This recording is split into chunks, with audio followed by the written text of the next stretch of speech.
नमस्कार दोस्तों, स्वागत है आप सभी का जीके जोन में। तो सीडीपीओ का पहला सेट मैंने स्टार्ट किया था, लेकिन कुछ वजह से मैंने 22 तक ही किया था। उसके बाद मैंने वीडियो को बंद कर दिया था। तो आज हम कंटिन्यू करेंगे 23 नंबर से। तो चलिए दोस्तों स्टार्ट करते हैं। 23वां नंबर प्रश्न है, निम्नलिखित में से कौन सा कथन असत्य है। तो सबसे पहले चलिए सारे कथनों को देखते हैं। कौन सा कथन? मार्टिमन व्हीलर के अनुसार भारत की धरती पर नगरीय सभ्यता की तकनीक का आगमन मेसोपोटामिया से हुआ। तो मार्टिमर व्हीलर का मानना है कि भारत की धरती पर जो है नगरीय सभ्यता की तकनीक कहाँ से आई? मेसोपोटामिया से। दूसरा है, बनावली में मिट्टी का बना खिलौना हल का साक्ष्य मिला है। तो ये तो बिल्कुल सही है। सभा भवन सिंधु सभ्यता की सबसे बड़ी इमारत थी। ये बिल्कुल गलत है। सभा भवन जो है सिंधु घाटी सभ्यता की सबसे बड़ी इमारत नहीं थी। सिंधु घाटी सभ्यता की सबसे बड़ी इमारत थी अन्नागार। नेक्स्ट है, मोहनजोदड़ो से कब्रिस्तान का साक्ष्य नहीं मिला है। तो ये भी कथन जो है सत्य है। तो कथन कौन सा आंसर हो जाएगा? Option number C. ये कथन जो है बिल्कुल असत्य है कि सभा भवन सिंधु घाटी सभ्यता की सबसे बड़ी इमारत थी। इसका आंसर क्या होना चाहिए? अन्नागार जो है सिंधु घाटी सभ्यता की सबसे बड़ी इमारत थी। चलिए नेक्स्ट देखते हैं 24 नंबर। बोगज कोई अभिलेख में किस देवता का उल्लेख नहीं मिलता है? तो बोगज कोई अभिलेख जो है इससे वरुण, नासत्य और इंद्र का वर्णन मिलता है, जबकि मरुत का वर्णन नहीं मिलता है। एशियाई माइनर से प्राप्त 1400 बीसी की बोगज कोई अभिलेख में इंद्र, वरुण, मित्र और नासत्य देवताओं का उल्लेख मिलता है। तो मरुत की जगह अगर मित्र रहता तो ये सही होता, लेकिन यहाँ पे दिया है मरुत। ये हमारा आंसर हो जाएगा, यानी इसका उल्लेख नहीं मिलता है। नेक्स्ट है 25वां। किसका आरंभ उत्तर वैदिक काल में हुआ था? उत्तर वैदिक काल में किसका आरंभ हुआ था? ऋग्वेद के 10वें मंडल में वन विभाजन का। तो 25 का आंसर तो पहला ही सत्य हो जाएगा, क्योंकि आपको पता है वर्ण विभाजन जो है उत्तर वैदिक काल की देन है।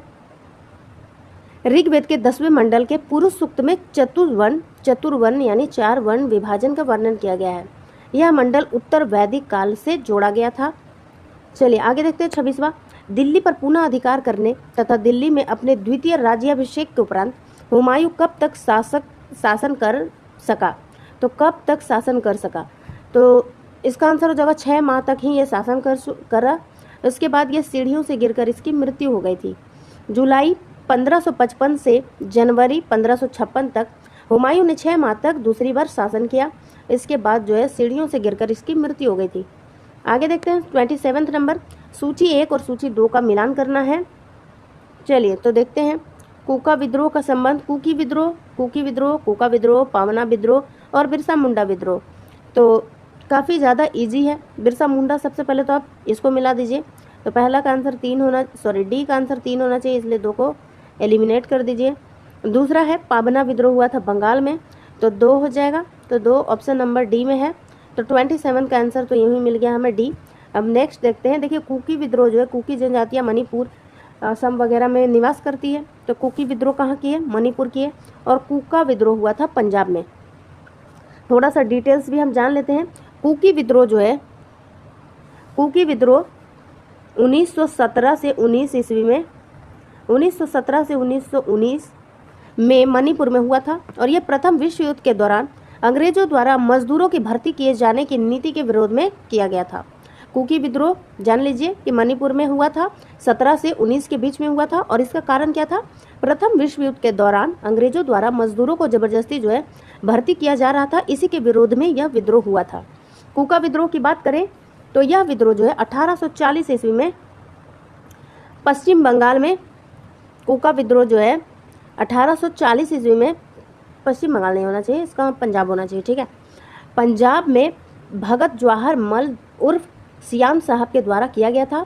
इस आंदोलन का मुख्य उद्देश्य क्या था? सिख धर्म में प्रचलित बुराइयों और अंधविश्वासों को दूर करके धर्म को शुद्ध करना।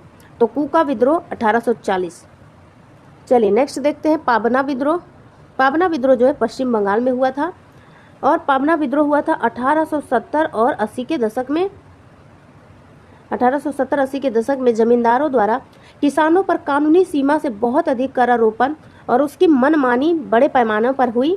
इन कारगुजारियों के खिलाफ बंगाल में 1873 से 76 के बीच, तो ये दशक है 1870-80 के दशक में, और एग्जैक्ट डेट पूछा जाए तो 1873 से 76 के बीच जो एक सफल किसान आंदोलन हुआ, जिसे पाबना विद्रोह के नाम से जाना जाता है। तो कुकीज़ विद्रोह, देखिए इसे मैंने कैसे याद किया था, कुकीज़ कौन खाते हैं, जिनके पास मनी होता है। हम तो बिस्किट खाते हैं गरीब लोग, कुकीज़ खाते हैं कौन, मनी वाले लोग, यानी कि बहुत अमीर लोग। इस तरीके से याद रख सकते हैं। कूका भी याद रख सकते हैं, गाना सुना होगा आपने, हाई नी तेरा कोका। कोका मीन्स क्या होता है, नाक में जो पहनने वाला कुछ होता है, नाक का बेसर, उसे पहनते हैं। तो पंजाबी भाषा में कहते हैं, इसलिए पंजाब याद हो जाएगा। बिरसा आंदोलन तो आप सभी को पता है झारखंड में ही हुआ होगा। और पाबना विद्रोह, ये बिल्कुल यूं ही याद रख लीजिए, पाबना पश्चिम बंगाल, पाबना पश्चिम बंगाल। ठीक है, चलिए आगे देखते हैं 28वां नंबर। 28 नंबर है, निम्नलिखित घटनाओं को उनके काल क्रमानुसार व्यवस्थित कीजिए और अपना उत्तर दिए गए कूट की सहायता से चुनिए। पहला है अंतरिम सरकार का गठन, अंतरिम सरकार का गठन। दूसरा है कैबिनेट मिशन योजना का पहुंचना, मुस्लिम लीग द्वारा सीधी कार्रवाई दिवस प्रारंभ करना, जिन्ना द्वारा शिमला कॉन्फ्रेंस का विरोध करना। जैसे जैसे आप लिखिएगा उससे आपको जो है इसका आंसर मिलता जाएगा। तो सबसे पहले चलिए लिखते हैं अंतरिम सरकार का गठन। तो अंतरिम सरकार का गठन जो है 2 सितंबर 1946 को भारत की अंतरिम सरकार का गठन ब्रिटिश उपनिवेश से एक स्वतंत्र गणराज्य में देश के संक्रमण की निगरानी के लिए किया गया था। तो इसका डेट हम लिख देते हैं 2 सितंबर 1946।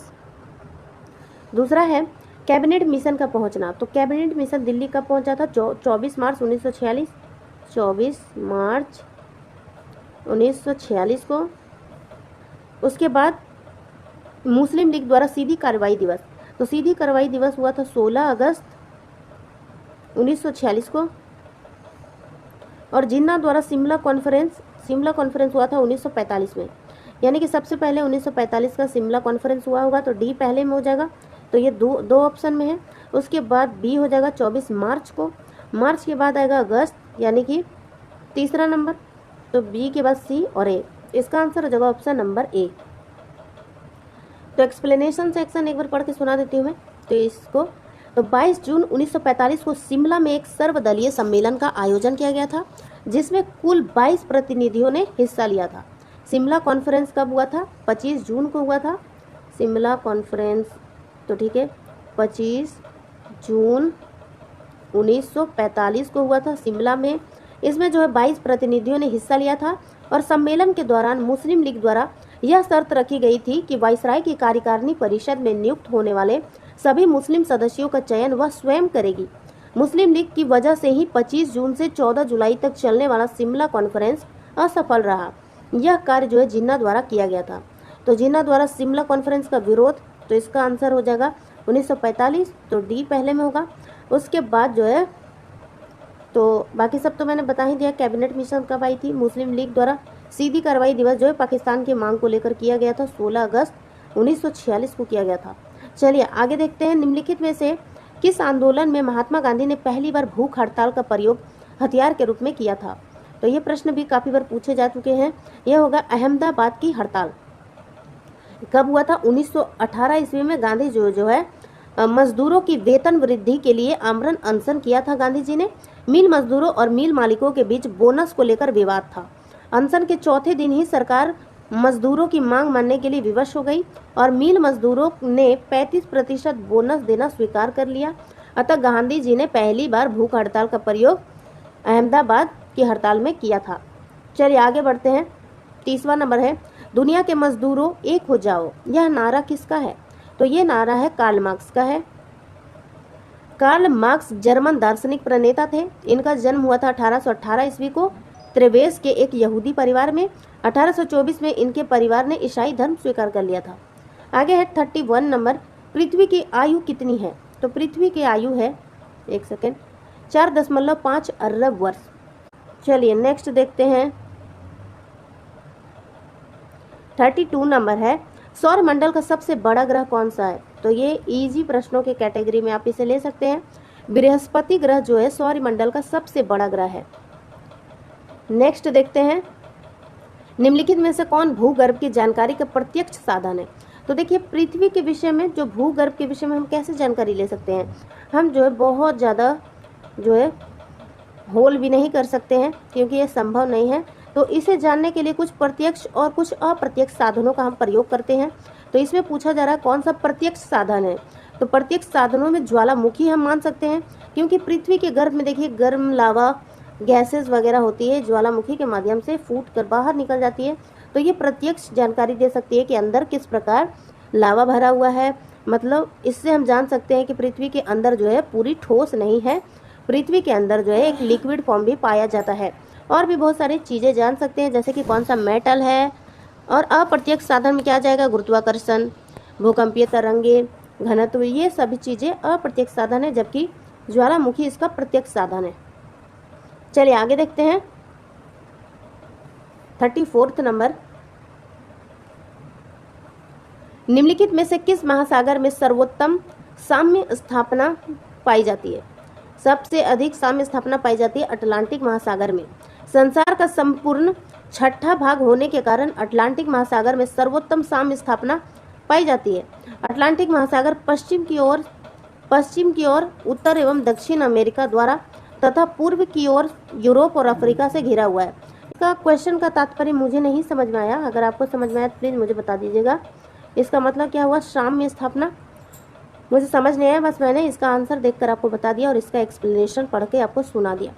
चलिए आगे बढ़ते हैं। विवर्तनिक भूकंपों के लिए निम्नलिखित में से कौन सा कथन सत्य है? पहला, ये भ्रंश तल पर चट्टानों के सरकने से पैदा होते हैं। दूसरा, इनका उद्गम ज्वालामुखी उद्गार से होता है। तीसरा, ये खनन क्षेत्रों में खानों की छत से ढह जाने से उत्पन्न होता है। चौथा, परमाणु विस्फोट इसका प्रमुख कारण है।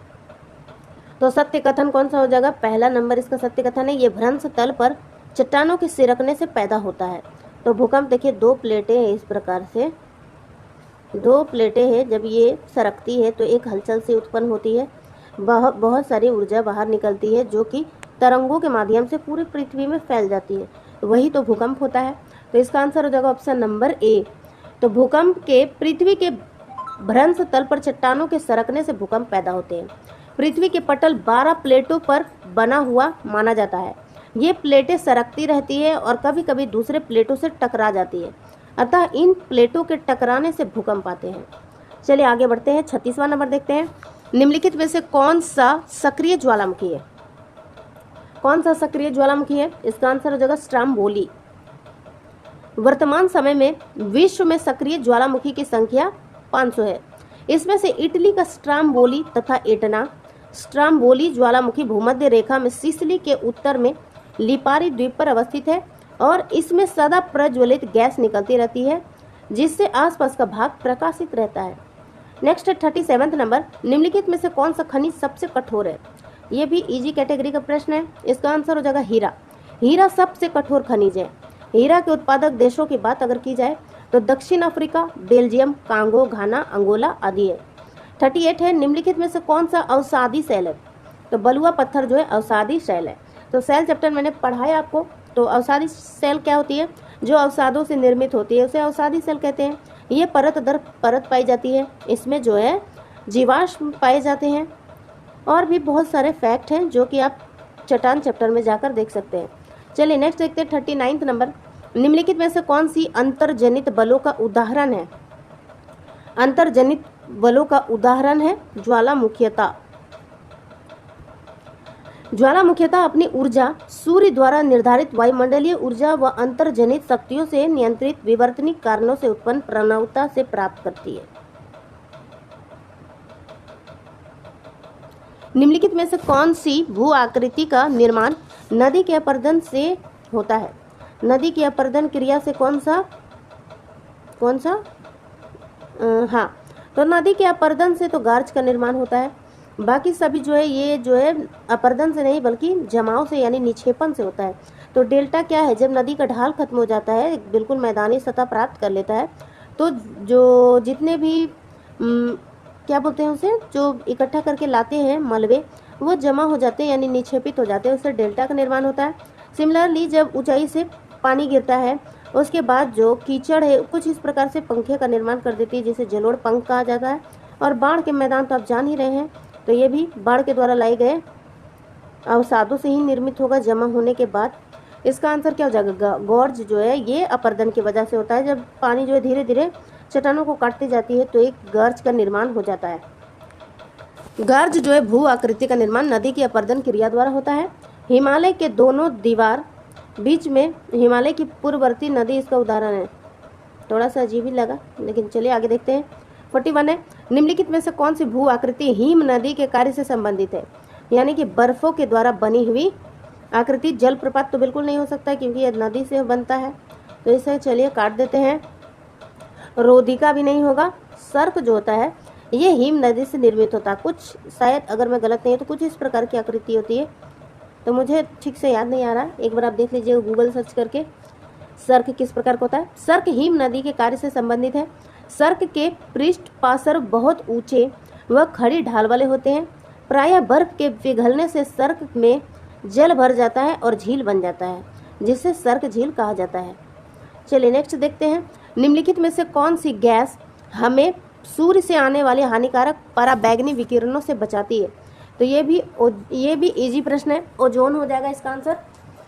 ओजोन गैस जो है समताप मंडल में पाई जाती है और ये पराबैंगनी विकिरणों से हमारी सुरक्षा करती है।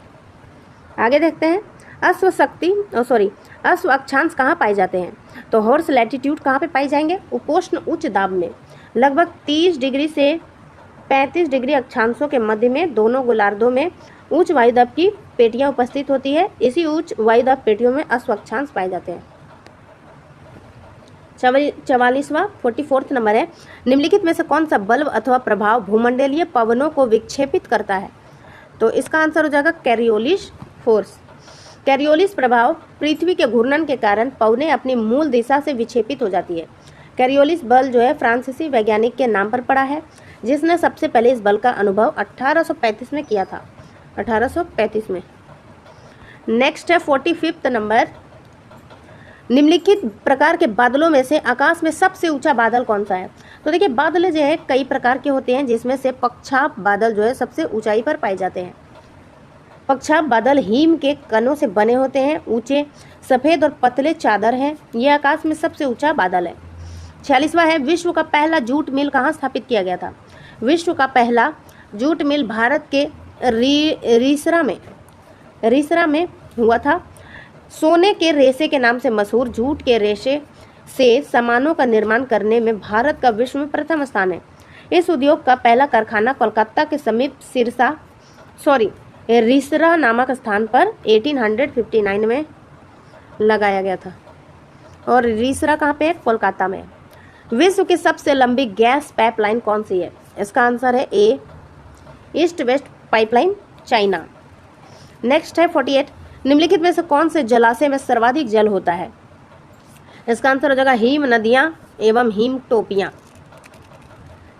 तो पूरी पृथ्वी पर बर्फ के टोपियों से ढका हुआ इलाका 3 करोड़ वर्ग किलोमीटर है, जहां पानी का सर्वाधिक भंडार है। नेक्स्ट है 59th नंबर, श्रीलंका में रहने वाले पिग्मी को किस नाम से जाना जाता है?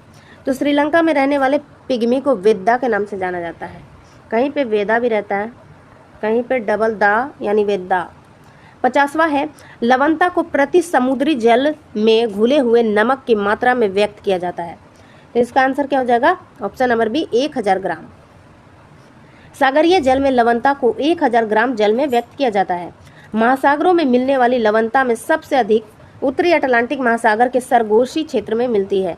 तो गाइज आज के वीडियो में बस इतना ही रहने देते हैं 50 तक, क्योंकि वीडियो ज़्यादा लंबा होगा तो फिर वीडियो अपलोड नहीं होगा। तो अगर ये वीडियो हेल्पफुल लगा तो प्लीज़ वीडियो को लाइक कीजिए, शेयर कीजिए और चैनल को सब्सक्राइब कीजिए। नेक्स्ट वीडियो में मैं ट्राई करूँगी कि एक ही वीडियो में 100 प्रश्नों को कंप्लीट कर दूँ। तो गाइज चलिए अगले वीडियो मिलते हैं। वीडियो पसंद आया तो लाइक कीजिए और चैनल को सब्सक्राइब कीजिए। तो बाकी के प्रश्न दिखा देती हूँ मैं, आप चाहे तो ट्राई भी कर सकते हैं। और वीडियो अच्छा लगे तो लाइक कर दीजिएगा। बाय बाय, अगले वीडियो में मिलते हैं।